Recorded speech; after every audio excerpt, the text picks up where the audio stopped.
చెల్లించుకుంటూ మీ దాసులుగా తండ్రి మేము నిలబడి ఉండగా మమ్మల్ని బలపరచండి. మా ఆత్మీయ జీవితాలను తండ్రి పరిపూర్ణతలోనికి నడిపించమని మీ కృపాస్తాలకు అప్పగించుకుంటూ యేసుక్రీస్తు వారి విష్ణాపర తండ్రి ఆమేన్. క్రీస్తునందు ప్రతి ఒక్కరికి నా యొక్క శుభవందనాలు మరొకసారి తెలియజేస్తున్నాను. ప్రియులారా, మనము మత్తయి సువార్త 5వ అధ్యాయంలో కొండ మీద ప్రసంగాన్ని మనం ఆలోచిస్తూ ఉన్నాం. ఇప్పటి వరకు ఏ విషయాలు ఆలోచించాం? సాత్వికులు ధన్యులు, వారు భూలోకాన్ని స్వతంత్రించుకుంటారు అని. నీతి కొరకు ఆకలి దప్పులు గల వారు ధన్యులు, వారు ఏం చేయబడతారో తృప్తి పరచబడతారని ఆలోచించాం. అయితే మొదటి మాటను ఒకసారి చదువుకుందాం. ఆత్మ విషయమై దీనులైన వారి ధన్యులు, పరలోక రాజ్యము వారిది అని ఇక్కడ రాయబడుతున్నటువంటి చక్కటి మాట. గతంలో కూడా చెప్పాను. ఈ మాటలు ఎలాంటివేనంటే కొండ మీద ప్రసంగము అని అంటారు, కానీ నిజంగానే మన జీవితాలను ఎక్కడ తీసుకువెళ్తుంది? శిఖరాలకు. ఆత్మీయ జీవితంలో ఎక్కడ తీసుకువెళ్తాయి? ఒక ఉన్నతమైన స్థానానికి తీసుకెళ్లిపోతాయి. యేసుక్రీస్తు వారు పలికినటువంటి ఈ పలుకులు ఏవైతే ఉన్నాయో అవి మనల్ని ఎక్కడ తీసుకువెళ్తాయి? ఉన్నతమైన శిఖరాలకు తీసుకెళ్లేటువంటి చక్కటి విలువైనటువంటి మాటలు. గతంలో ఉన్నటువంటి మాటలు మనం విన్నాం. సాత్వికం గురించి మనం ఆలోచించాం. తదుపరిగా నీతి కొరకు ఆకలి దప్పులు గలవారు ధన్యులు, వారు ఏం చేయబడతారు? తృప్తిపరచబడతారు. అయితే ఇవాళ చెప్పన్న మాట ఆత్మ విషయమై దీనులైన వారు ధన్యులు, పరలోక రాజ్యము వారిది అని. మనిషి జీవిత గమ్యం గురించినటువంటి ఒక చక్కటి మాట. ఈరోజు చాలా మంది గమ్యం లేని ప్రయాణాలు చేస్తున్నారు. ఈరోజు చాలా మందికి ఒక అవగాహన ఉంది. ఎక్కడికి వెళ్తున్నారో, ఏం చేస్తున్నారో ఈ భూమి మీద ఒక అవగాహన ఉంది. ఏదైనా ఒక ఊరు వెళ్ళాలి అని అంటే ఆ ప్రాంతం వెళ్ళడానికి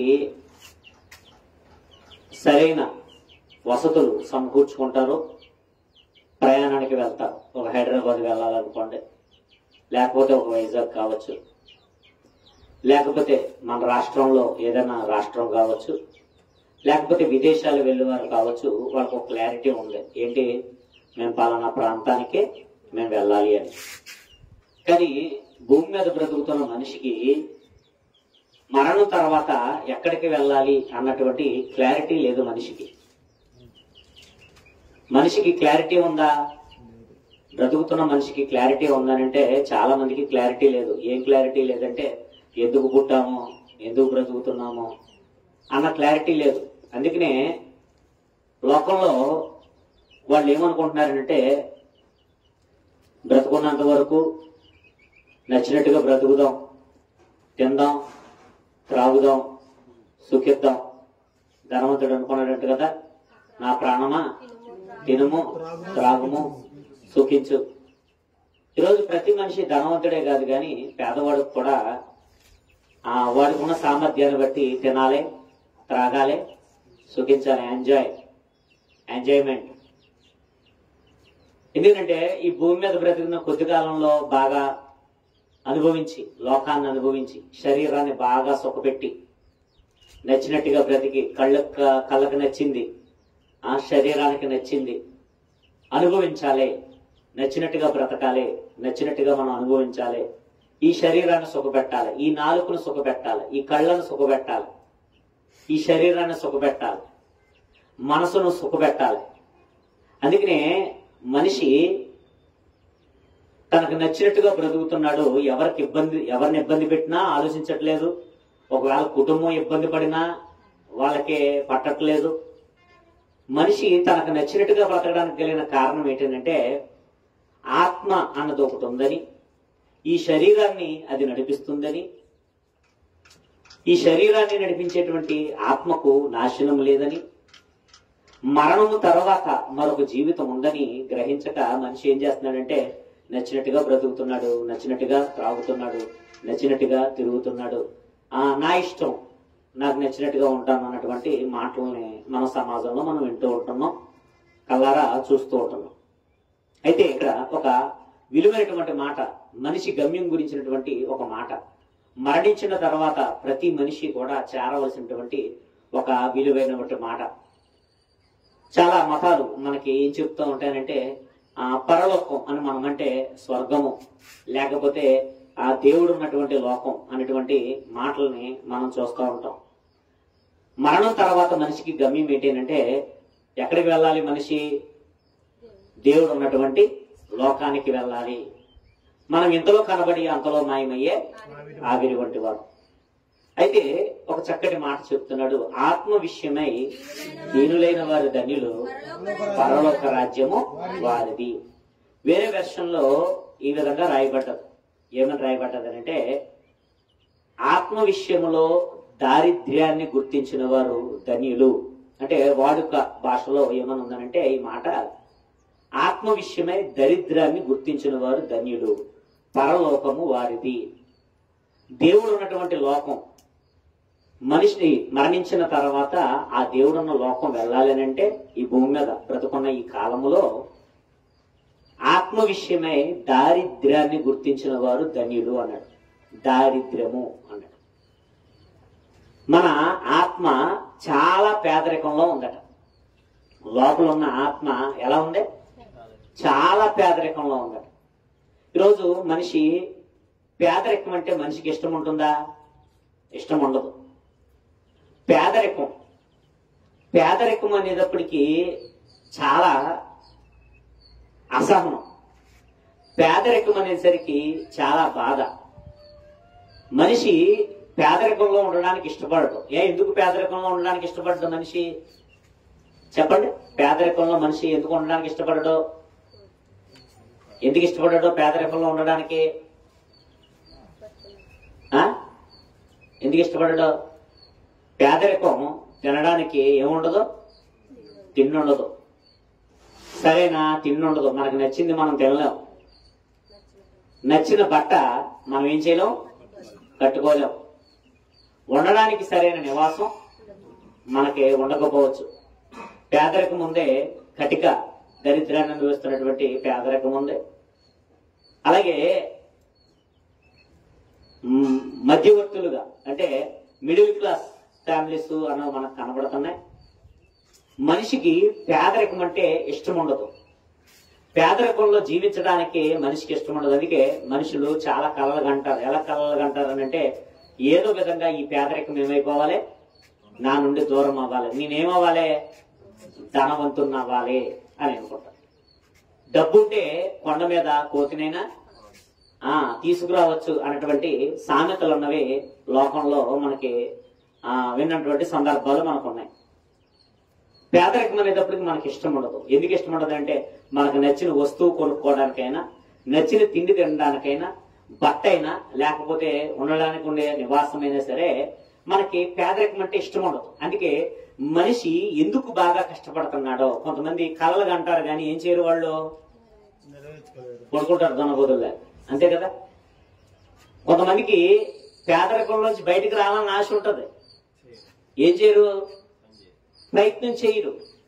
వాళ్ళకు ఉన్నటువంటి కటిక దరిద్రం ఏదైతే ఉందో ఆ దరిద్రం పోవాలంటే ఏం చేయాలి, కష్టపడాలి. ప్రతి మనిషి కూడా ఏం చేయాలి, కష్టపడాలి. దానికోసం కష్టపడాలి. కష్టపడితే ఆ కటిక దరిద్రం అన్నది ఏమవుతుంది, తొలగిపోతుంది. ఆ ఫ్యామిలీ ఏమవుతుందంటే కాస్త తిండి తినడానికైనా, సరైన వసతులు కల్పించుకోవడానికైనా అవకాశం ఉంటుంది. అందుకే చాలా మంది కలలు కంటారు కానీ, చాలా మందికి ఆశ ఉంటది కానీ పేదరికాన్ని ఏం చేయలేరు, వారు తొలగించుకోలేరు. కానీ కొంతమంది వాళ్ళు ఏం చేస్తారంటే, వారు ప్రయత్నం చేస్తారు. ఎంతలా ప్రయత్నం చేస్తారంటే, ఒకప్పుడు వారికి ఉన్నటువంటి స్థితిని పోగొట్టుకుని సమాజంలో ఒక గౌరవాన్ని సంపాదించుకుని బతుకుతున్న వాళ్ళు ఉన్నారు. ఎందుకంటే కటిక దరిద్రులకు ఎవరైతే ఉన్నారో, కటిక పేదరికం ఏదైతే ఉందో వాళ్ళకి ఏముండదో, మనుషులకి కనీసపు విలువ అంటే కనీసం మనుషులుగా కూడా చూడరు. కనీసం బంధువులు కూడా పట్టించుకోరు. రక్త సంబంధులు కూడా ఏం చేయరు, కొన్ని సందర్భాల్లో పట్టించుకోరు. అందుకని మనిషికి కటిక దరిద్రము, పేదరికం అని అంటే ఇష్టం ఉండదు. అయితే ఈ విషయం మనకు బాగా అర్థమైతే ఇక్కడ ఒక మంచి మాట అంటున్నాడు. ఏమనంటే ఆత్మ విషయమై దారిద్ర్యాన్ని ఎవరైతే గుర్తిస్తారో వాళ్ళెవరో వాడుక భాషలో రాయబడినటువంటి మాట ఇది. ఇప్పుడు మన ఆత్మీయ జీవితంలో ఉన్నటువంటి దరిద్రాన్ని మనం గుర్తించగలిగామా? ఆత్మ విషయములో ఉన్నటువంటి దారిద్ర్యాన్ని ఏదైతే మనం దూరం చేసుకుంటామో అప్పుడు మనం ఏమవుతాం? ఆత్మ విషయములో ధనవంతులము అవడానికి అవకాశం. ఇప్పుడు పరలోకం ఎవరిదట? పరలోకం ఎవరిది? మన దారిద్ర్యం ఏదైతే ఉందో, అంటే భౌతిక సంబంధమైన దారిద్ర్యం గురించి ఇది మాట్లాడతలేదు కానీ ఇక్కడ మనకు అర్థం కావాలని చెప్తున్నాను. మనం కష్టపడుతున్నాం కదా, ఎందుకు మనం కష్టపడుతున్నాం? దరిద్రం పోవాలి, మనకు పట్టిన దరిద్రం అంతా పోవాలి. అందుకే కష్టపడుతున్నాడు మనిషి. ఒళ్ళొంచి కష్టపడుతున్నాడు. ఎందుకు కష్టపడుతున్నాడు? ఎందుకు రెక్కలు ముక్కలు చేసుకుంటున్నాడు అనంటే దరిద్రం పోవాలి, అక్కడికి దరిద్రం పోవాలని కష్టపడుతున్నాడు. అయితే కొంతమంది ఆ దరిద్రం పోవడానికి రకరకాల మార్గాలను ఎంచుకునే వాళ్ళు కూడా మనకు సమాజంలో కనబడుతున్నారు. సరే, ఆ విషయాలన్నీ పక్కన పెడితే మనకు అర్థం కావడానికి ఆత్మ కూడా ఎలా ఉందట? దారిద్ర్యంతో ఉందట. ఆ దారిద్ర్యాన్ని ఏం చేయాలి? ఇప్పుడు మనకి పేదరికంలో ఉన్నామని అనిపిస్తేనే కదా మనం కష్టపడతాం. అవును, పేదరికంలో మనం లేము అని అనుకుందాం. ఇప్పుడు మనం కష్టపడతామా? మనం కష్టపడం. అలాగే మనుషులు పైకి బాగున్నారు, మనుషులు పైకి ధనవంతులుగా ఉన్నారు, మనుషులు చక్కటి వస్త్రాలు కట్టుకుంటున్నారు, ఏమండి తెలివిగా సమాజంలో ఉంటున్నారు, చూడటానికి ఒక డిగ్నిటీగా ప్రతి మనిషి కనబడడానికి ప్రయత్నం చేస్తున్నాడు. కానీ ఆత్మ విషయంలో ఎలా ఉన్నాడంటే మనిషి దారిద్ర్యాన్ని అనుభవిస్తున్నాడు. అందుకే దేవుడు చెబుతూ ఏమని అంటున్నాడంటే ఆత్మ విషయమే దీనులైన వారు ఎవరో ధన్యులు అంటాడు. చూద్దాం ఒకసారి లోకగారు రాసినటువంటి సువార్త 18వ అధ్యాయము. లోకగారు రాసినటువంటి సువార్త 18వ అధ్యాయము 9 నుంచి ఒకసారి మనం చూద్దాం.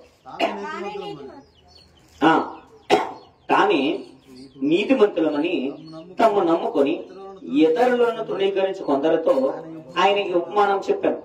ప్రార్థన చేయుటకే ఇద్దరు మనుషులు దేవాలయమునకు వెళ్ళి వారిలో ఒకడు పరిచయుడు, వారిలో ఒకడు ఎవరు? సొంకరి. ఇక్కడ ఇద్దరు మనుషులు మనకి కనబడుతున్నారు. ఇద్దరు మనుషులు, ఒకళ్ళు దేవుని యందు భక్తుడిని అని చెప్పుకుంటున్నటువంటి వ్యక్తి, దేవుని యందు భయభక్తులు కలిగి ఉన్నానని సమాజంలో కనబడేటువంటి వ్యక్తి. ఇది చాలా ఆలోచించాల్సిన విషయం. తర్వాత ఇంకో మనిషి కనబడుతున్నాడు, సొంకరి. సమాజంలో చిన్న చూపు చూపుతున్నటువంటి వ్యక్తి. ఆయన ఎవరనంటే సొంకరి. ఈ సొంకరి గురించి మాట్లాడుతూ అతను ఏమని మాట్లాడుతుందంటే, పరిచయుడు నిలబడి, దేవా నేను చోరులను, అన్యాయస్తులను, వ్యభిచారుల వలనైనా ఇతర మనుషుల వలనను ఈ సొంకరి వలన నేను ఉండనందుకు నీకు కృతజ్ఞతాస్తులు చెల్లించుతున్నాను. వారంలోకి 2 మార్లు ఉపవాసం చేయించు నా సంపాదన అంతట్లో 10వ వంతు చెల్లించున్నానని తనలో తాను ఏం చేస్తున్నాడో ప్రార్థన చేయించున్నాడు. ఇక్కడ జాగ్రత్తగా ఉందాం. ఇద్దరు మనుషులు ఉన్నారు. దేవుడు మాట్లాడుతూ అంటున్నాడు కదా, ఆత్మ విషయమై వారు దారిద్ర్యాన్ని ఏం చేయాలట? గుర్తించిన వారు ఎవరో పరలోకం వెళ్ళాలి అని అంటే ప్రతి మనిషికి ఉన్నటువంటి చివరి గమ్యం.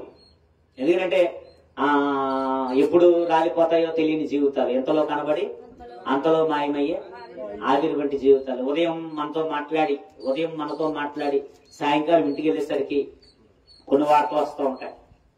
అప్పుడేనా ఉదయమే కదా నాతో మాట్లాడాడు, లేకపోతే సాయంకాలమే కదా నాతో మాట్లాడాడు. అదే 6 రోజులు అవుతుందంటే చక్కగా ఉన్నాడు, గుడ్రాయిలా ఉన్నాడు, బంతిలా ఉన్నాడు, ఆమె బంతిలా ఉంది, చక్కగా ఉంది. ఏంటి ఇంత చక్కగా ఉన్నటువంటి ఆ సహోదరి లేకపోతే ఆ సహోదరుడు ఏంటి? మొన్ననే కదా ఆ చెల్లితో మాట్లాడాను, ఆ అక్కతో మాట్లాడాను, మొన్ననే కదా ఆ తమ్ముడితో, బాబాయ్తోటో, పిన్నితోటో నేను మాట్లాడాను కదా, ఏంటి ఎంతలోనే వాళ్ళు అయిపోవటమేటని కొన్నిసార్లు మనం ఆశ్చర్యపోయినటువంటి సందర్భాలు ఉన్నాయి. అయితే ఆ మరణించిన తర్వాత ఉన్నటువంటి గమ్యం ఏదైతే ఉందో ఆ పరలోకం వెళ్ళాలి అంటే మనము ధనవంతులము కావాలట. ఏం కావాలి? ధనవంతులం కావాలి. ఆత్మ విషయములో మనం ధనవంతులం కావాలి. ఆత్మ విషయంలో ఏమవ్వాలి? ఇప్పుడు శరీరాన్ని నడిపిస్తుంది ఏంటి? ఆత్మ. శరీరము పైకి కనిపిస్తుంది, ఆత్మ ఏం చేస్తుంది? అది కనిపించట్లేదు. కానీ శరీరాన్ని నడిపిస్తున్నటువంటి శక్తి ఏంటి? కేవలం ఆత్మ మాత్రమే. కానీ మనం ఏం చేస్తాం? శరీరాన్ని సుఖపెట్టడానికి మనం చూస్తున్నామా? ఆత్మ సంబంధమైనటువంటి విషయాన్ని మనం గమనిస్తున్నామా? ఈ శరీరం ఏది కోరుకుంటే అది ఎంజాయ్ చేయడానికి కానీ, ఈ శరీరాన్ని సుఖపెట్టడానికి కానీ మనం ప్రయత్నాలు చేస్తున్నాం. అయితే యేసుక్రీస్తు వారు పలుకుతున్నటువంటి ఈ కొండ మీద ప్రసంగంలో తుది పలుకు, కొండ మీద మాట్లాడుతున్నటువంటి ప్రసంగంలో ఒక తుది పలుకు, ఒక మొట్టమొదటి మాట ఏమన్నాడంటే, ఆత్మ విషయమే ఏం చేయాలట? ఏం చేయాలి చెప్పండి? దారిద్ర్యాన్ని ఏం చేయాలి? గుర్తించాలి. జాగ్రత్తగా ఉండండి. ఆత్మ విషయమే ఉన్నటువంటి దరిద్రాన్ని ఏం చేయాలి? ఈ దెబ్బతో మనకున్నటువంటి దరిద్రం ఏమైపోవాలి? ఈ ప్రసంగంతో ఒకవేళ మనలో ఏదైనా దరిద్రం ఉంటే, మన దరిద్రులమా ధనవంతులమా? చెప్పండి, మన ధనవంతులమా దరిద్రులమా? ధనవంతులేనా? ధనవంతులమేనా దరిద్రులమా? ఆత్మ విషయమే. భౌతికంగా అయితే దరిద్రం కావచ్చులే, భౌతికంగా అడగట్లేదు, ప్రశ్నించుకుంటూ మనం వెళ్ళాలి. మరలా అడుగుతున్నాను చెప్పండి, ధనవంతులమా దరిద్రులమా? మరలా అడుగుతున్నాను చెప్పండి, ధనవంతులమా దరిద్రులమా? మరలా అడుగుతున్నాను చెప్పండి. ఓకే, రైట్, ఆలోచిద్దాం. ఇక్కడ ఇద్దరు క్యారెక్టర్లు ఉన్నాయి. ఆ ఇద్దరు క్యారెక్టర్లో మనదే క్యారెక్టర్. ఆ ఇద్దరు క్యారెక్టర్లో మనదే క్యారెక్టర్. ఎందుకంటే ఈ రోజు సమాజములో భయంకరమైనటువంటి క్యారెక్టర్లను బయలుదేరిపోయింది. ఈరోజు ఈ సోషల్ మీడియా వచ్చిన తర్వాత మరీ దరిద్రులు పెరుగుతారు. మామూలు దరిద్రులు కాదు. మేము జ్ఞానవంతులమని చెప్పుకునే దరిద్రులు పెరుగుతారు. మేము తెలివైన వారం అని చెప్పుకునే దరిద్రులు పెరుగుతారు. నిజం, చాలా నిజంగానండి. ఈ సోషల్ మీడియాలో జరుగుతున్నటువంటి దారిద్ర్యం ఏదైతే ఉందో, దరిద్రులు ఉన్నారు. నిష్ఠ దరిద్రులు, అష్ట దరిద్రులు, ఎన్ని మాట్లాడాలో అన్ని మాటలు ఉంటాయి వాళ్ళకి. ఎందుకంటే ఇక్కడ పరిసయుడి యొక్క స్వభావం, జాగ్రత్తగా వినండి. ఈ పరిసయుడి స్వభావం గురించి మాట్లాడుతూ అతడు ఏమని మాట్లాడుతున్నాడట చదువు. పరిసయుడు నిలబడి, దేవా, నేను చోరులను, అన్యాయస్తులను, వ్యభిచారులైన ఇతర మనుషుల వలనను ఈ సొంకర వలనను ఉండనందుకు నీకు కృతజ్ఞతాస్తుతులు చెల్లించుచున్నాను. ఇక్కడ భక్తుడి ముసుగు వేసుకున్నాడు. నేను భక్తుడిని అని అనుకుంటున్నాడు. ఆయన ఎంత భక్తుడిగా ఫీల్ అవుతున్నాడు అని అంటే, ఇతరుల మీద అతిశయపడుతున్నాడు. ఇప్పుడు నేనున్నానండి, నేను మీ మీద అతిశయపడుతున్నాను అనుకోండి, నేను దరిద్రుడిని. ఒకవేళ మీ మీద నేను అతిశయపడుతుంటే, ఇప్పుడు నేను చెప్తున్నాను కదా అని మీ మీద నేను అతిశయపడటానికి లేదు. నేను చెప్తున్నాను, లేకపోతే నేను నడిపిస్తున్నాను అని ఒకవేళ నేను అతిశయపడటానికి లేదు. ఇప్పుడు ఈరోజు మనుషులు ఎలా మారిపోతున్నారనంటే, వారుకున్నటువంటి లోపాలను, ఆత్మీయ విషయంలో ఉన్నటువంటి దరిద్రాన్ని ఏం చేయలేకపోతున్నారు? గుర్తించలేకపోతున్నారు. ఎలా గుర్తించలేకపోతున్నారు అంటే, వాళ్ళ గురించి వాళ్ళు ఆలోచించుకోవటం మానేశారు. ఈరోజు నా గురించి నేను ఆలోచించుకోవటం మానేస్తే, మీ గురించి మీరు ఆలోచించుకోవడం మానేసి పక్కవాడి గురించి మనం ఎక్కువగా ఆలోచిస్తున్నామని అంటే, మన గురించి మనం ఆలోచించుకోవటం మానేసి, మీకు బాగా అర్థం కావడం చెప్తాను. ఈ రోజు తిండి తినాలి, మన గురించి ఆలోచించుకుంటామా, బయట గురించి ఆలోచించుకుంటామా? మనం తిన్న తర్వాత ఏం చేస్తాం? ఆలోచిస్తాం. అవునా? యాక్చువల్ గా దేవుడు ఏం చెప్తున్నాడంటే, ఇందువలే ఈ పొరుగు వారిని ప్రేమించుకున్నాడు. మనం ఏ విషయాల్లో మనం పట్టించుకోమో, వాడు తిన్నాడో లేదో మనకు అనవసరం, వాడు ఆరోగ్యంగా ఉన్నాడో లేదో మనకు అనవసరం, వాళ్ళ కుటుంబం బాగుందో లేదో మనకు అనవసరం. ఈరోజు ఎలాంటి పరిస్థితుల్లోకి వెళ్ళిపోతుందంటే, సమాజం ఆత్మ విషయంలో ఎంత దారిద్ర్యంలోనికి వెళ్ళిపోతున్నారంటే, వాళ్ళ గురించి వాళ్ళు ఆలోచించుకోవటం మానేశారు. వాళ్ళలో ఉన్నటువంటి లోపాలను ఆలోచించుకోవటం మానేశారు. ఈరోజు ప్రతి వ్యక్తి జీవితంలోనూ ఎత్తు పల్లాలు ఖచ్చితంగా ఉంటాయి. ప్రతి జీవితంలోనే ఏముంటాయి? ఎత్తు పల్లాలన్నా ఉంటాయి. ఎత్తు ఏదైతే ఉందో దాన్ని ఏం చేయాలి? సదును చేసేయాలి. లోతు ఏదైతే ఉందో దాన్ని ఏం చేయాలి? పూడ్చిపెట్టేయాలి. కానీ ఆ వ్యక్తి చూడండి ఎవరి గురించి ఆలోచిస్తున్నాడు అని అంటే, ఏమండి, శంకరుని చూశాడట. శంకరుని చూసి తాను ఏం చేస్తున్నాడు? అతిశయపడుతున్నాడు. ఎలా అతిశయపడుతున్నాడు? దేవా, నేను ఎలాంటి కాదు, నేను చోరుల వలే కాదు, నేను దొంగలా కాదు, ఆ శంకరు వలే కాదు, నేను అన్యాయస్తుని కాదు. అంటే తను నీతిగా ఉన్నాడో, కానీ ఆ నీతి ఏదైతే ఉందో ఆ నీతిని బట్టి కూడా అతిశయపడుతున్నాడు. ఈరోజు మనం నీతి కలిగి ఉన్నామంటే ఎవరిని బట్టి? ఈరోజు మనం ఒకవేళ యథార్థంగా ఉన్నా, ఒకవేళ మనం నీతిగా మనం బ్రతికినా, మనము దేవుడికి నచ్చే మార్గంలో మనం వెళ్తున్నా, అది కేవలం ఎవరు చూపిన కృపను బట్టి. కానీ ఇతను ఎవరి గురించి ఆలోచించుకున్నాడే? భక్తిలో కూడా తనను తాను మెచ్చుకునే స్థితి. అంటే ఇప్పుడు ఎంతలాగానంటే, ఒకవేళ నేను గాని భక్తి గాని చెయ్యకపోతే దేవుడు లాస్ అయిపోతాడేమో అన్నటువంటి భక్తి. ఈరోజు చూడండి, కొంతమంది చూడండి, నేను లేకపోతే దేవుడే లేడు అన్నంత స్థాయికి వచ్చేసారు సమాజంలో. నేను లేకపోతే ఏమీ లేదు అన్నటువంటి దౌర్భాగ్యకరమైన స్థితిలోకి వచ్చేసారు. వాళ్ళు దరిద్రులా ధనవంతులా? దరిద్రులు. మేము లేకపోతే దేవుడు లేడు అన్నంత స్థాయికి వచ్చేసారని అంటే ఏమండి, మేము లేకపోతే కొన్నిసార్లు సంఘమే లేదు. ఏమండి, ఎంత దౌర్భాగ్యకరమైన స్థితి. దేవుడు మనకి జీవితాన్ని ఇవ్వాలి, దేవుడు మనకి కుటుంబాన్ని ఇవ్వాలి, దేవుడు మన సంఘంలో చేర్చాలి, దేవుడు మనల్ని తన రక్తంలో మనల్ని కడగాలి, మనకున్నటువంటి పాపస్థితిని అంతటిని కడిగి ఎక్కడికి తీసుకురావాలి? ఆయన సన్నిధికి తీసుకురావాలి. ఇప్పుడు ఆయన సన్నిధికి నడిపించడానికి ఆయన పడిన ప్రణాళిక. యాక్చువల్ గా ఈ పరిచయుడు ఏం ఆలోచించుకోవాలి?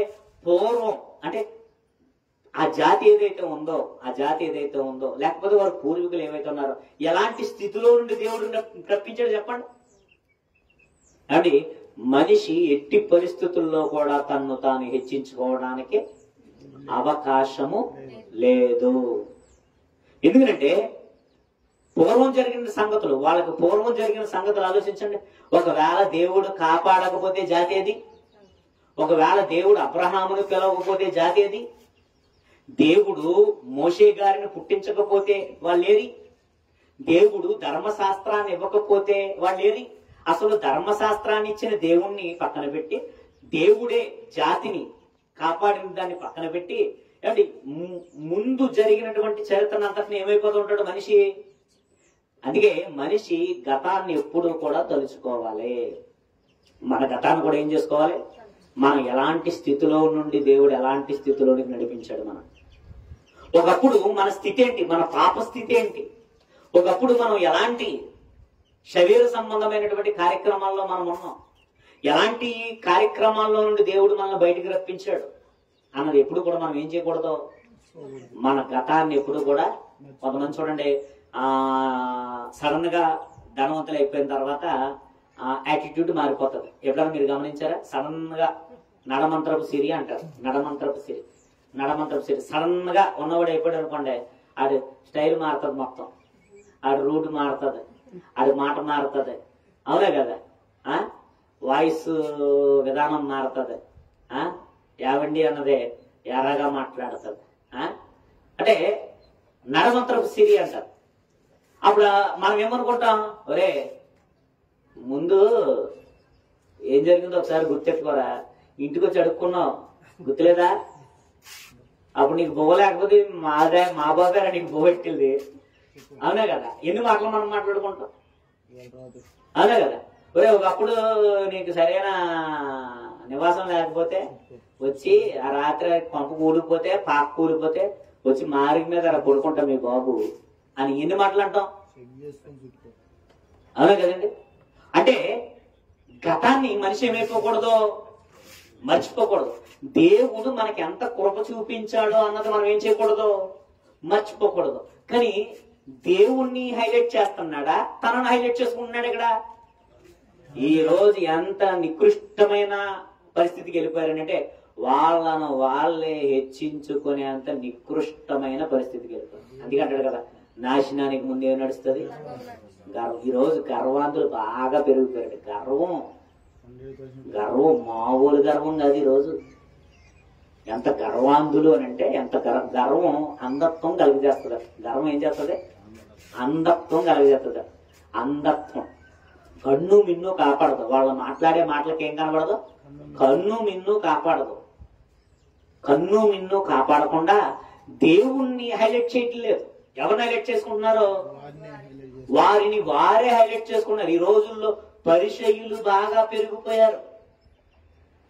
ఎప్పుడైనా గుర్తెట్టుకోండి, దేవుణ్ణి తగ్గించి వాళ్ళని వాళ్ళు హెచ్చించుకుంటున్నారు అని అంటే వాళ్ళు ఎవరో ఏ సంతతికి చెందిన వారు? వాళ్ళు భారత సంతతికి సంబంధించిన వాళ్ళైనా, అమెరికా సంతతికి సంబంధించిన వాళ్ళైనా, ఆఫ్రికా సంతతికి సంబంధించిన వాళ్ళైనా, వాళ్ళంతా ఒకే సంతతికి సంబంధించిన వాళ్ళు. ఎవరో పరిచయుల సంతతికి సంబంధించిన. ఇక్కడ పరిచయుడు ఏం చేస్తున్నాడనంటే, ఏమని మాట్లాడుతున్నాడనంటే, చూడండి ఏమని మాట్లాడుతున్నాడు? దేవా, నేను చోరులను, అన్యాయస్తులను, ఇతర మనుషుల వలన ఈ సుగ్గరి వలన ఉండనందుకు నీకు ఏం చేస్తున్నాను? కృతజ్ఞతాస్థుతులు. వారానికి ఎన్నిసార్లు చేస్తున్నాడట? ఎన్నిసార్లు చేస్తున్నాడు? చేయటం మంచిది, ఉపవాసం చెయ్యాలి. ఎలా చెయ్యాలి ఏమండి? ఈరోజు భక్తి చేస్తుంది కూడా మనం పరీక్షించుకోవాలి. ఒకవేళ భక్తిలో కూడా లోపాలు ఉంటున్నాయేమో అనేది పరీక్షించుకోవాలి. ఈరోజు పక్కవాడి గురించి ఆలోచించేది ముందు ఎవరి గురించి ఆలోచించుకోవాలి? ఖచ్చితంగా నేను నా గురించి ఖచ్చితంగా ఆలోచించుకోవాలి.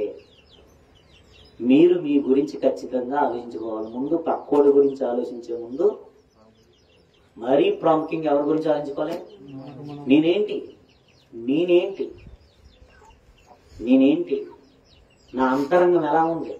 హృదయము అన్నిటికన్నా మోసకరమైనది, అతి ఘోరమైన వ్యాధి కలిగింది. ఇందులో చాలా భయంకరమైన వ్యాధి ఇది. మన గురించి మనం ఆలోచించుకోకపోవడం కన్నా భయంకరమైన వ్యాధి ఇంకొకటి లేదు. మన గురించి మనం ఆలోచించుకోవాలి. మన గురించి, కేవలం మన గురించి మనము ఎంత డీప్ స్టడీ చేస్తే అంత మంచిది.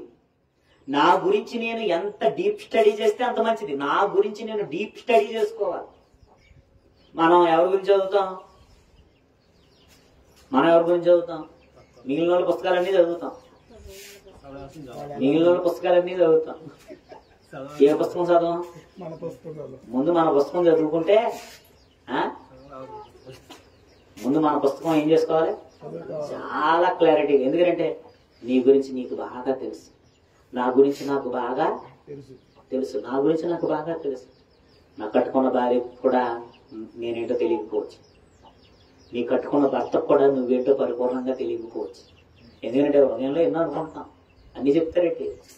ఏం ఆలోచిస్తుంటే ఏదో ఆలోచిస్తున్నానులే అంటాం. భార్య అడిగింది అనుకోండి, ఏదో ఆలోచిస్తున్నానా? ఆగు, ఏంటండి ఆలోచిస్తున్నారు?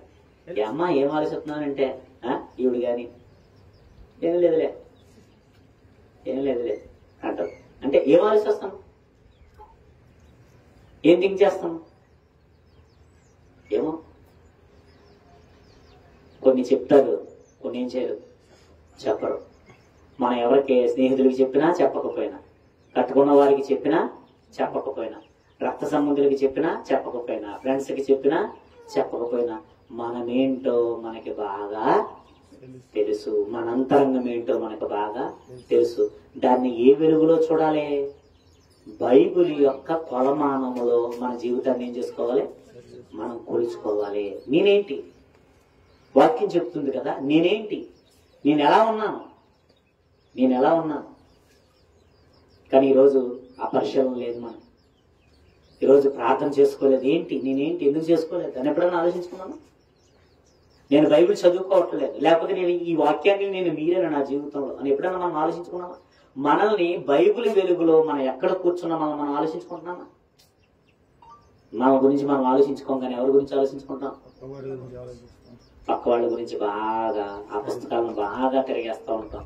ఆ పుస్తకాల గురించి పదే పదే వాళ్ళతో వీళ్ళతో మాట్లాడుతూ ఉంటాం. వాళ్ళ జీవితాన్ని బాగా మనం మాట్లాడుకుంటాం.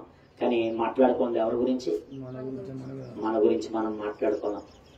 అందుకనే ఈ రోగం ఉన్న వాళ్ళతో దేవుడు చెప్తున్నాడు, ఆయన తొలిపలుకు మాట్లాడతాడు. ఆయన తొలిపలుకు, ఎందుకంటే ప్రపంచంలో అందరికీ కావాల్సినటువంటి మాట ఈ మాట. ఎందుకంటే పక్కింటోడు తిన్నాడో లేదో మనం ఆలోచించాం, వాడు బాగున్నాడో లేదో మనం ఆలోచించాం, వాడు ఆరోగ్యంతో ఉన్నాడో లేదో మనం ఆలోచించాం, ఏం ఆలోచించాం. కానీ ఒకటి మాత్రం ఆలోచిస్తాం, వాళ్ళ జీవితాల్లో వేలు పెట్టి మనం ఏం చేస్తూ ఉంటాం ఎక్కువగా. అంటే ప్రపంచంలో అన్నిటికన్నా భయంకరమైన రోగం ఏదంటే ఈ పరిసయ్యుల సంతతికి సంబంధించినటువంటి ఆలోచన విధానం. ఎవరో కొంతమంది దేవుడిని నమ్ముకుని వాళ్ళ బ్రతుకులు మార్చుకున్న వాళ్ళు ఉన్నారు, కానీ ఎక్కువ శాతం పరిసయ్యులను, ప్రధాన యాజకులను, శాస్త్రులుగా పిలువబడిన వారిని దేవుడు ఎక్కువగా వాళ్ళని పాయింట్అవుట్ చేస్తాడు. యేసుక్రీస్తు వారు ఎందుకు ఎక్కువగా వీళ్ళని తిట్టాడు అని అంటే, ఎక్కువగా వాళ్ళని ఎందుకు ఎండగట్టాడు అని అంటే, వాళ్ళ గురించి వాళ్ళు ఏం చేయటం మానేశారు, ఆలోచించుకోవటం మానేశారు. అండి ఎప్పుడైనా సరే వాక్యం ఉన్నప్పుడు అండి ఈ రోజు మీరు నాతో మాట్లాడారండి, సూటిగా నాతోనే మాట్లాడారండి, ఇదిగోండి నా జీవితంలో నేను ఇది మార్చుకున్న వాళ్ళు అన్నారా? ఎవరికైనా తగిలిందని కాదు, భలే తగిలింది అనుకుంటాం. భలే చెప్పారులే పాస్టర్ గారు, అలాగే అట్టాలే గడ్డి అనుకుంటాం. అంటే పక్కోడు తగిలింది కాబట్టి మనకు సంతోషం, మనకు తగిలితే నేను రాంబాబాయ్ మేము రావు అంటే ఎవరినన్నారు? మమ్మల్ని అన్నారు, మా కుటుంబాన్ని అన్నారు, నన్నే అన్నారు. ఈ దరిద్రులు ఏమైపోతున్నారు, రోజు రోజుకి ఎక్కువైపోతున్నారు. చూడండి, ఈ పరిసయ్యుడు తనలో ఉన్నటువంటి దారిద్ర్యం ఆత్మ విషయములో తను మోసపోతున్నాడు. వాక్యాన్ని పెట్టుకోవట్లేదు దగ్గర, తన జీవితం గురించి ఆలోచించుకోవటం మానేశాడు. మొత్తం ఆలోచించుకోవటం మానేశాడు, తన గురించి ఆలోచించుకోవటం మానేశాడు. అందరికీ చెప్పి చెప్పి చెప్పి చెప్పి చెప్పి చెప్పి చెప్పి మా లడ్డోళ్ళు ఏమైపోతున్నారు తెలుసా? మా అక్క అనుకుంటున్నారు వాక్యం చెప్పి చెప్పి అందరికీ చెప్తున్నారు. చెప్పడం అలవాటు అయిపోయింది, వీళ్ళకి చెప్పడం అలవాటు అయిపోయి మా అక్క వాక్యం ఎవరికి అనుకుంటున్నారో? విశ్వాసులకు అనుకుంటున్నారు. అన్నాడు కదా, ఎదుటి వానికి బోధించే నీవు నీకు అదే మాకేంటి, మా అక్కది ఎవరికే? విశ్వాసులకి అనుకుంటున్నారు. విశ్వాసులు మాత్రం ఏమైనా తక్కువ తింటున్నారా? నాకు అది నా పక్కన కూర్చుంది కదా ఆవిడికి, నాకు కదా పక్కన కూర్చున్నాడు కదా ఆయనకి. ఎంత దరిద్రమో చూడండి. ఈరోజు పని విషయం ఏంటంటే, సంఘంలో ఏదైనా విషయాలు మనం మాట్లాడుకుంటున్నప్పుడు భలే చెప్పారు అనుకుంటారు, వాళ్ళ కథ అనుకుంటారు. చిత్రం ఏంటంటే చర్చిలో కూర్చున్న వాడికి అదే వాక్యం, బయట కూర్చున్న వాడికి అదే వాక్యం. బయట ఉన్నవాడు ఏమనుకుంటున్నాడు, భలే చెప్పారు అనుకుంటున్నారు. ఈ చిత్రం ఏంటంటే, ఒరే అబ్బాయి నువ్వు దరిద్రుడివే.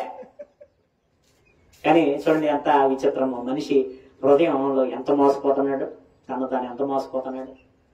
ఆ దరిద్రాన్ని ఏం చేయాలట గుర్తించాలి. చూడండి, వాళ్ళు పొందుతున్నటువంటి దరిద్రం గురించి మాట్లాడుతూ మత్తయి గారు రాసిన సువార్త 6వ అధ్యాయము, మత్తయి గారు రాసిన సువార్త 6వ అధ్యాయం, ఉపవాసం చేస్తున్నానన్నాడు కదా, చూడండి 6వ అధ్యాయము 16వ వచనం. మీరు ఉపవాసం చేయనప్పుడు వేషధారుల వలె దుఃఖముఖులై ఉండకూడి, ఉపవాసం చేయించినట్లు మనుషులకు కనబడవలనని ముఖములను వికారం చేసుకుందరు, తమ ఫలము పొంది ఉన్నారని నిశ్చయంగా మీతో చెప్పుచున్నాను.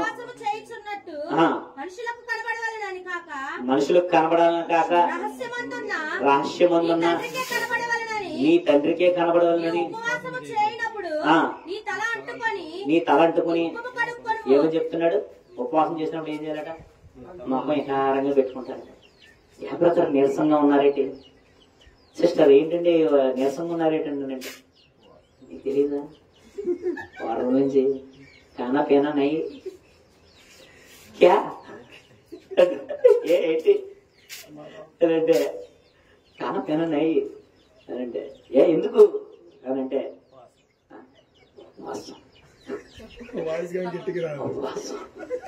ఏంటి గట్టిగా చెప్పాలంటే అంటే ఉపవాసం చేసేటప్పుడు ఎలా చేస్తున్నారో అంటే భక్తి కూడా ఏమైపోయింది ఈరోజు కనబడాలని. పాట పాడినప్పుడు అందరికంటే ముందు వచ్చి పాడదాం అనుకుంటారా? దరిద్రులు, నిష్ఠ దరిద్రులు. ముందెళ్ళి అందరికంటే ముందెళ్ళి దేవుణ్ణి మహింపడుతూ పాడదామని ఉండదు. ఏమనుకుంటారు వీళ్ళు? ఎవరంటే పరిచయలకు సంబంధించిన వాళ్ళు. వీళ్ళు ప్రత్యేక పాటే కావాలి. వీళ్ళకి పరిచయుడు ప్రత్యేక పాటే కావాలి. ఎందుకని? ప్రత్యేక పాట లేకపోతే ఏడుపు, ప్రత్యేక పాట లేకపోతే సంఘం మానేస్తారు. ప్రత్యేక ప్రత్యేక ప్రత్యేక ప్రత్యేక ప్రత్యేక పరిచయులకి ఏం కావాలి? మనం ఎలా ఉండకూడదు? అందరూ ఉన్నప్పుడు చదవాలి, అందరూ ఉన్నప్పుడు పాడాలి, అందరూ ఉన్నప్పుడు కొంతమంది ఉంటారు సాంగుల్లో గట్టనే యాక్ట్ చేస్తూ ఉంటారు. ఇలాగ యాక్ట్ చేస్తూ ఉంటారు. ఎందుకంటే వీళ్ళు దేవుడికి కనబడాలని కాదు, ఎవరికి కనబడాలని. కొంతమంది పాపం ఆత్మతీవ్రతతో ఉంటారు, వాళ్ళ గురించి కాదు మనం మాట్లాడకుండా. మనుషులకు కనబడాలని. అందరికంటే ముందు వచ్చి పాడవా? అందరికంటే ముందు వచ్చి చర్చికి వచ్చి శుభ్రం చేయవా? అందరికంటే అంటే మనుషులకు కనబడాలని చేస్తున్నామా? భక్తి జనాలకు కనబడాలనా? ఉపవాసం చేసినా మనుషులకు కనబడాలని, కానుకిచ్చినా మనుషులకు కనబడాలి. ఫ్యాన్ ఎవరిచ్చారో తెలుసా? నేనే ఇచ్చాను. కుర్చీ ఎవరిచ్చారో తెలుసా? నేనే ఇచ్చాను. అంటే పరిచయుడికి ఉన్నటువంటి దరిద్రం గుర్తించలేకపోతుంది. కొంతమంది ఉపవాసం చేశారు అంటే భక్తిలో కూడా ఎవరు చూడాలని? మనుషులు చూడాలి. చూడకపోతే అదే మన భక్తులను అనుకోరు కదా, గుర్తింపు రాదు కదా. చూడండి ఎంత దౌర్భాగ్యకరమైన దరిద్రంలో ఉంటున్నారు ఈరోజు. మనం ఏం చేసినా చాలా తక్కువ. దేవుడి కొరకు మనము ఎంత బ్రతికినా చాలా తక్కువ, చాలా చాలా తక్కువ. ఎన్నికలోనికి రాదు మన భక్తి జీవితం, ఎన్నికలోనికి రాదు. బాప్తిస్మిచ్చి యోహాను గారు అంటాడు, వండర్ఫుల్ డైలాగ్ అంటాడు. ఆయన ఏమంటాడు? ఆయన చెప్పుల వారిని విప్పుటకైనను నేను యోగ్యుడను కాను. షూలో ఉన్నటువంటి లేస్ ఏదైతే ఉందో ఆ లేస్ కూడా విప్పటానికి నేను పాత్రను కాదు. నాకు యోగ్యత లేదు. యేసు క్రీస్తు అని టచ్ చేసే యోగ్యత నాకు లేదు. ఆయన వస్త్రపు చెంగు కాదు, ఆయన చిటికెన వేలు కాదు, ఆయన పాదాలు కాదు, ఏమి విప్పడానికి కూడా నేను యోగ్యుడు కాదు. ఆయన షూకు ఉన్నటువంటి లేస్ కూడా విప్పటానికి యోగ్యుడను కాను. ఎందుకంటే దేవుడు అంత గొప్పవాడు. మనం ఆయన పెట్టినటువంటి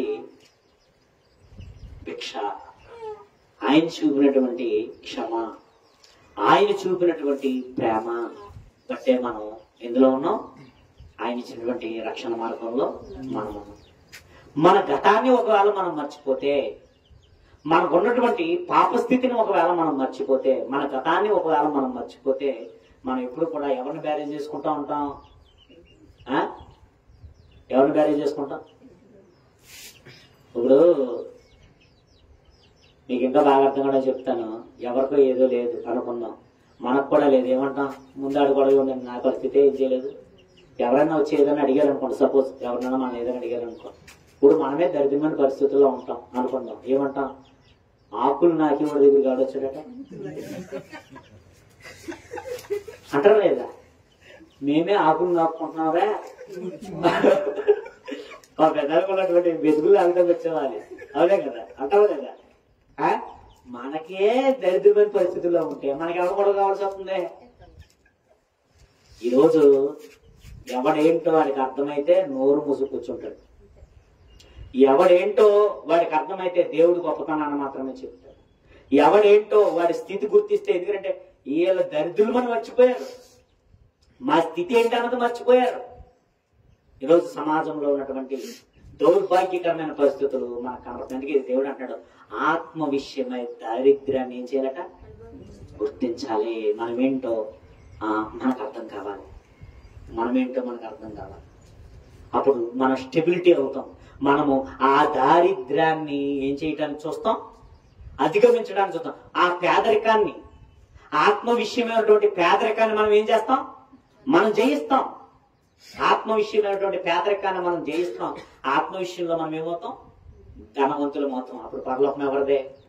మనదవుతుంది. అంటే ఇంకో సందర్భంలో కూడా చూస్తూ దశమ భాగం గురించి మాట్లాడుతూ లేవీకాండం 27వ అధ్యాయము, లేవీకాండం 27వ అధ్యాయము 10వ వచనం చూద్దాం ఒకసారి.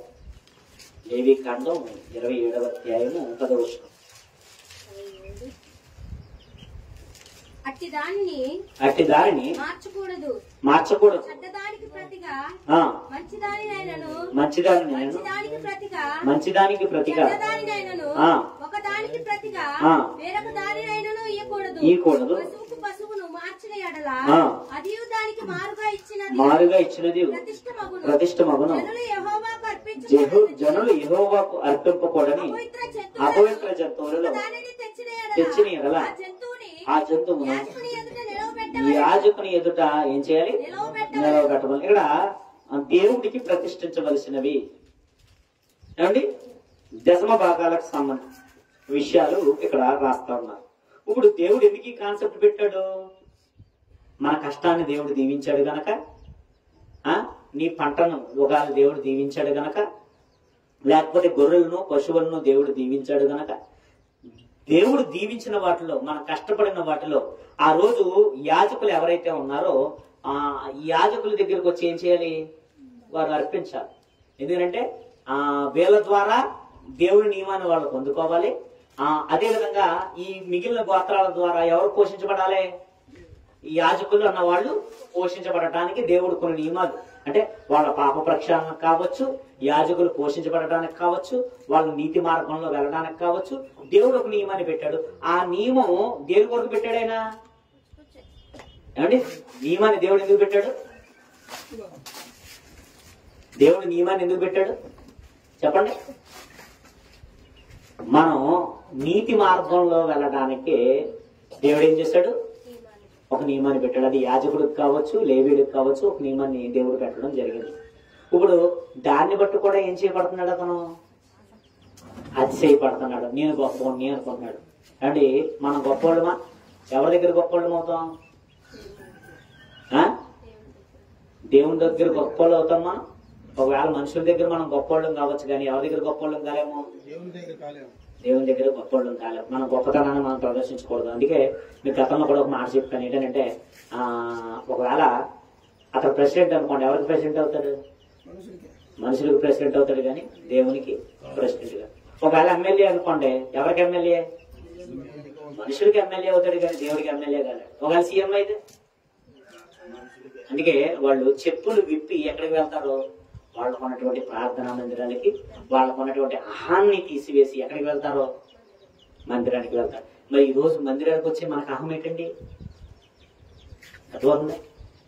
పొగరబట్టిన జీవితాలు ఏవైతే ఉన్నాయో ఆ జీవితాలు నాకు పొగరుందే అని అర్థమైతే ఆ పొగరు కాస్త ఏమైపోవాలి? దేవుడి సన్నిధికి వచ్చి బూడిదైపోవాలి. దేవుడి సన్నిధికి వచ్చిన ఆ పొగరు ఏదైతే ఉందో మనలో ఉన్నటువంటి పొగరుని ఏం చేయాలి? తీసివేయాలి. కానీ ఇతను ఎక్కడికి వచ్చి అతిశయపడుతున్నాడు? అదిటి అంటే దరిద్రుడా ధనవంతుడా?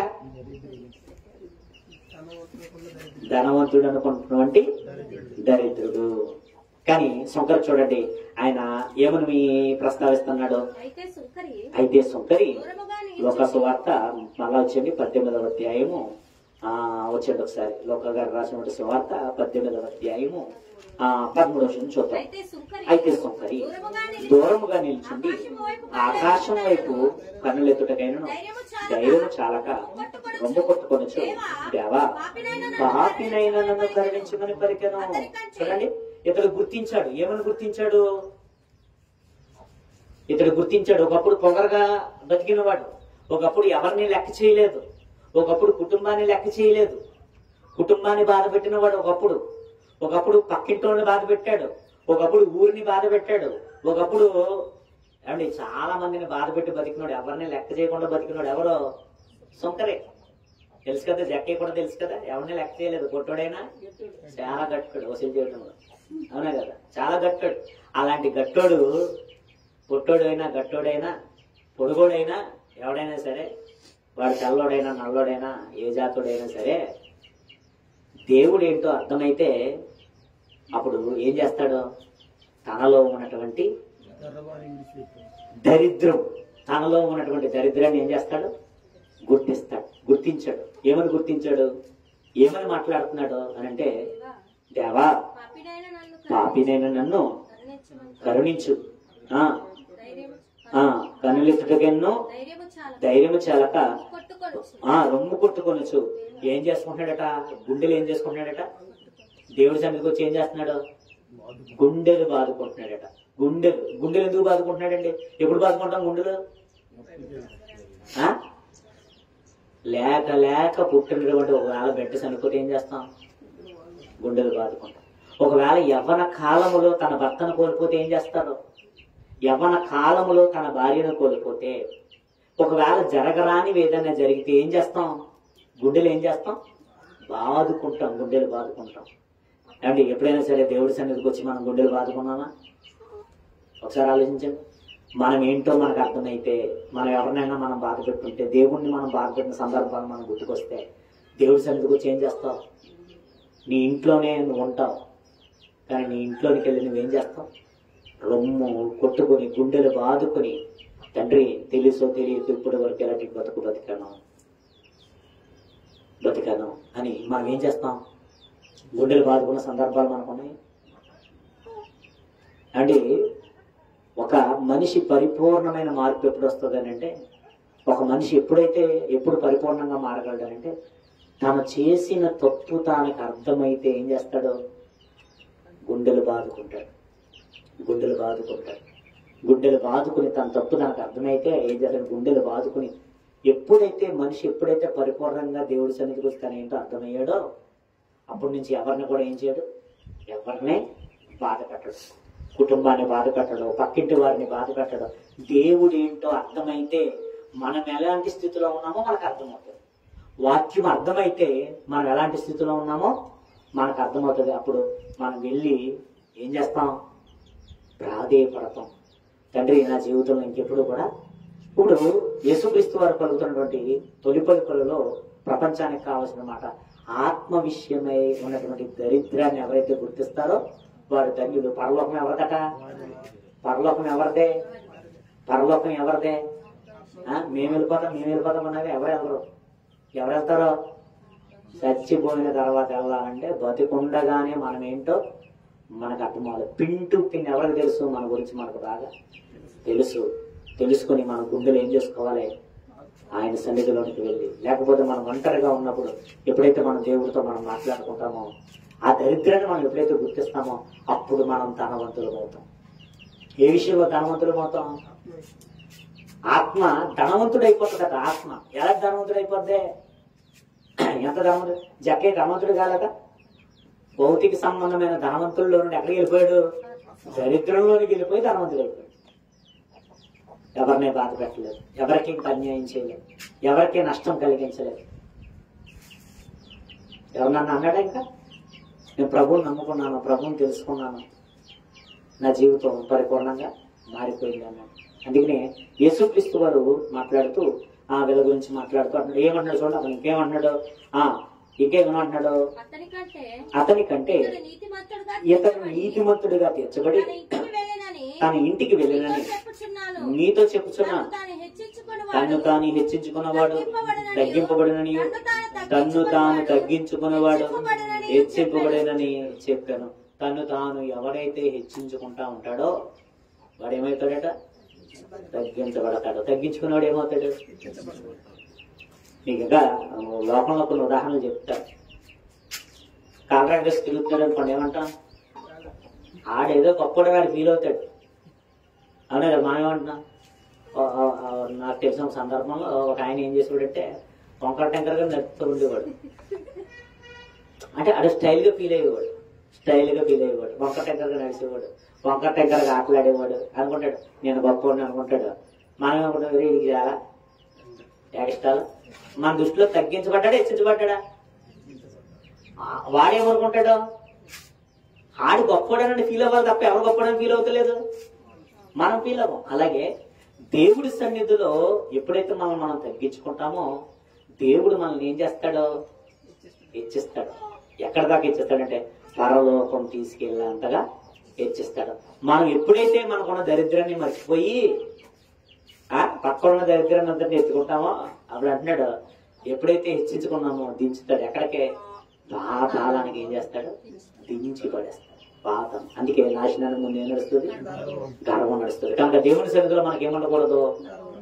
ఎట్టి పరిస్థితుల్లోనూ గర్వం. బాప్తిస్మం ఇచ్చి యోహాను పలికినటువంటి మాట తప్ప వేరొక మాట మన జీవితంలో ఉండకూడదు, రాకూడదు. మన మరణం వరకు కూడా అంటాడు కదా, మరణం వరకు నమ్మకంగా ఉండు, నేను నీకేం చేస్తాను? జీవ కిరీటాన్ని ఇస్తానంటాడు. చూడండి, మాట్లాడుతూ ఏమైనా మాట్లాడుతున్నారు యేసుక్రీస్తు వారు వాళ్ళ గురించి మాట్లాడుతూ ఇంకొక మాట అంటారు. చూద్దాం ఒకసారి. మత్తయి గారు రాసిన సువార్త 9వ అధ్యాయము ముందుగా 21వ చూద్దాం. 21వ అధ్యాయము 32వ చూద్దాం. మత్తయి గారు రాసిన సువార్త 21వ అధ్యాయము 32వ వచనాన్ని ఒకసారి మనం చూద్దాం. 21:32 యోహాను నీతి మార్గమున పైనుంచి చూద్దాం, 30 నుంచి చూద్దాం ఒకసారి. 31 నుంచి చూద్దాం. అందుకు వారు మొదటివాడే అనేది యేసు సుంకరులను వేశ్యలను మీకంటే ముందుగా దేవుని రాజ్యంలో ప్రవేశించుదని మీతో నిశ్చయంగా చెప్తున్నా. యోహాను నీతి మార్గమున మీ వద్దకు వచ్చాను, మీరు అతన్ని నమ్మలేదు.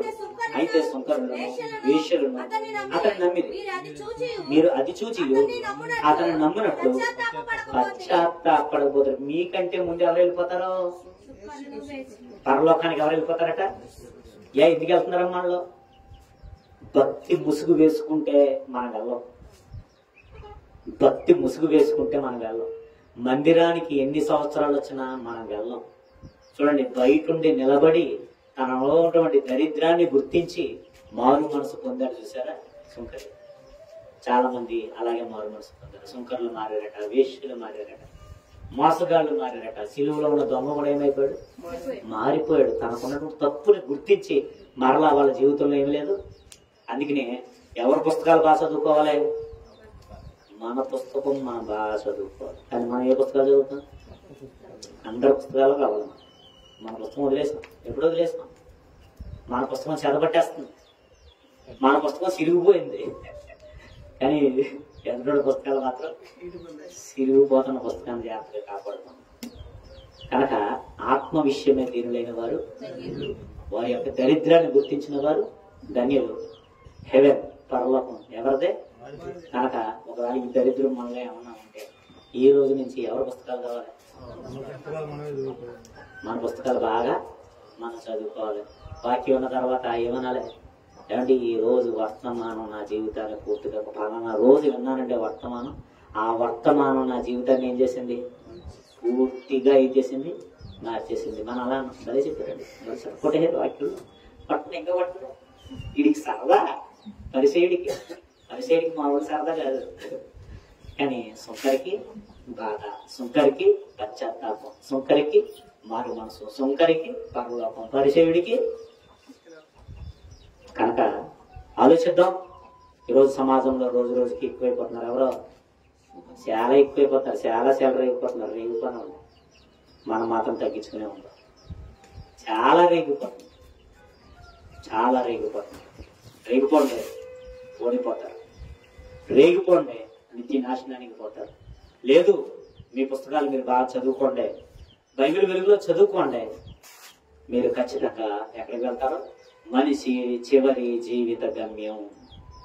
ఈ యాత్రలో, ఈ మానవ జీవిత ఈ యొక్క ప్రయాణములో చివరి గమ్యం అంటూ ఒకటి ఉంది. ఆ గమ్యములో చివరిలో దేవుడికి లెక్క చెప్పుకోవాల్సినటువంటి పరిస్థితి ఒకటి రాబోతుంది. అందుకని అంటాడు కదా, అన్యాయం చేయవాడిని చేయని, నీతిగా బ్రతికేవాడిని బతకనే. ప్రతి లెక్క చివరిలో ఏం చేస్తాను నేను? చూసి ప్రతి వాడికి జీతం ఎవరి దగ్గర ఉంది? నా దగ్గర ఉంది. ఏం చేస్తారో చేసుకోండి అన్నాడు. మారు మనసు పొందుదాం. ఒకవేళ రక్షణ తీసుకున్నామా జాగ్రత్తగా కడ వరకు నమ్మకంగా మనం కాపాడుకోవాలని ఈయన మాటలు ముగిస్తున్నాను. తలవంతులైతే ప్రార్థన చేసుకుందాం. మహాపరిశుద్ధుడా, మహోన్నతుడా, మహాగణుడా, మా ప్రియపరలోక కన్న తండ్రి, ప్రేమగలిగిన దేవ, దయగలిగిన దేవ, మీకు వేలాది స్తుతులు, స్తోత్రాలు. ఇప్పటి వరకు తండ్రి మా జీవితాలకు కావాల్సినటువంటి శ్రేష్టమైన సంగతులు తండ్రి మేము విన్నాం. ఇగో తండ్రి, ఎప్పటికప్పుడు తండ్రి మమ్మల్ని మేము సరి చేసుకుంటూ, ఇగో తండ్రి ఇతరులను సరిచేసే తండ్రి స్థితిని తండ్రి మాకు అనుగ్రహించండి. మమ్మల్ని మేము తండ్రి నిలబెట్టుకుంటూ అనేకులను తండ్రి నిలబెట్టడానికి తండ్రి మాకు అటువంటి జ్ఞానాన్ని మాకు అనుగ్రహించండి. ఇదిగో తండ్రి మమ్మల్ని మేము విమర్శించుకుంటూ ఇదిగో తండ్రి మరి ఇతర పుస్తకాలు ఏవైతే ఉన్నాయో తండ్రి వాటి విషయాలను సరిచేయడానికి తండ్రి మాకు అటువంటి జ్ఞానాన్ని అనుగ్రహించండి. ఇదిగో తండ్రి ప్రేమను మాకు అనుగ్రహించండి, సత్యాన్ని తండ్రి మాకు అనుగ్రహించండి, నిరీక్షణ తండ్రి మాకు అనుగ్రహించండి. వచ్చిన మీ బిడ్డలందరినీ తండ్రి కాచి కాపాడమని యేసుక్రీస్తు అధికుడి నామమున తండ్రి ఆమేన్. అందరికీ వందనాలు. ప్రభు వలలోనికి మనం పాలు పొందుదాం త్వరగా